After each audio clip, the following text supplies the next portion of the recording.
청와대 그들만의 통일준비위원회를 만들 것인가? 지난 2월 25일 취임 1년을 맞아 대통령은 우리 사회 각계각층이 참여하여 국민적 통일 논의를 수렴하고 통일 한반도 청사진을 만들어갈 통일준비위원회 구성을 제안한 바 있습니다. 그러나 그로부터 2주일이 지난 지금까지 통일준비위원회는 그 실체를 알 수가 없으며 야당과는 단 한마디 상의도 없이 청와대 일방적으로 추진되고 있습니다. 민주당은 이미 대통령의 통일준비위원회 설치에 대해 환영의 입장을 표한 바 있습니다. 우리는 통일준비위원회가 또 하나의 관제기구가 아닌 그야말로 국민통합적 기구가 되어야 한다는 것을 강조하고 이를 실천하기 위해 구체적으로 여야정 실무준비팀 구성을 제안한 바 있습니다. 그러나 청와대는 우리의 요구에 아무런 반응도 보이지 않은 채 자신들만의 통일준비위원회 구성에 몰두하고 있습니다. 준비 과정에서 야당과는 상의 한 번 없이 불통의 모습을 보이고 있는 것이죠. 통일준비위원회 구성부터 국민과 소통하지 않은 채 대통령과 마음이 맞는 각계각층으로만 구성된다면 그것은 통일을 준비하는 위원회가 아니라 국민 분열을 가중하는 위원회가 되고 말 것입니다. 다시 한번 촉구합니다. 청와대는 통일준비위원회 구성을 위한 여야정 실무준비팀을 조속히 설치하고 가동해야 합니다.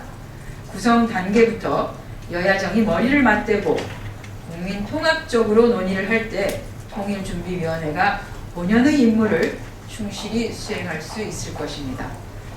또한 국민의 대표기관인 국회 차원에서도 통일준비특별위원회를 설치하여 정당 차원의 통일문제 연구 성과와 국민의 다양한 통일 논의를 수렴하여 심도 있는 통일 문제를 심의하고 실질적인 통일 준비를 해야 할 것입니다.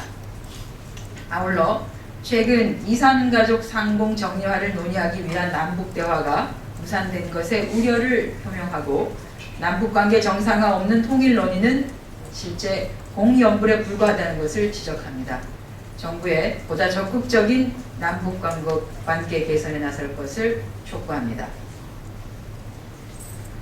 조현오 전 청장의 징역 8개월 확정 판결은 사필 규정입니다. 대법원은 오늘 고 노무현 전 대통령의 명예를 훼손한 혐의를 받는 조현오 전 경찰청장에 대해 징역 8개월을 확정했습니다. 사필 규정입니다. 조현오 전 청장의 근거 없는 발언을 사실 확인 없이 왜곡, 확대 보도한 일부 언론의 책임 역시 가볍지 않습니다. 조현오 전 청장은 이제라도 판결을 겸허히 받아들여 진심으로 참회하는 것만이 무거운 죄를 조금이라도 용서받을 수 있음을 깨닫기 바랍니다. 아울러 고인이 된 전직 대통령을 욕보이는 윤리도 도리도 저버린 행위는 다시는 없어야 할 것입니다.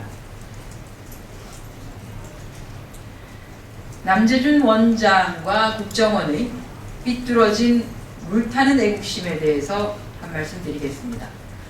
박근혜 정부 출범 후 대한민국 자유민주주의를 위협하는 국민 분열을 부추기고 갈등을 촉발시키는 매 사건의 제일 앞에는 국정원이 남재준이 있었습니다. 박근혜 대통령께서 좋은 말씀하셨습니다. 불타는 애국심.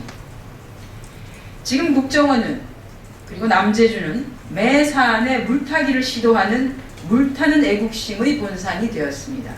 삐뚤어진 애국심 그 이상도 이하도 아닙니다. 과거 음지에서 일하며 양지를 지향했던 그리고 지금은 자유와 진리를 향한 무명의 헌신을 가치로 여기는 국가정보원이 지난 1년간 음지가 아닌 거의 매일같이 언론을 장식해왔고 결코 국민을 위한 자유와 진리를 향한 무명의 헌신이 아니었음이 드러났습니다. 박근혜 대통령은 대한민국 헌법 가치인 자유민주주의를 위협하고 사법체계 운영에 큰 위해를 가한 그리고 국가기관의 신뢰를 그야말로 땅바닥에 떨어뜨린 책임을 물어 남재준을 해임하십시오. 네, 이상 오후 브리핑 마치도록 하겠습니다.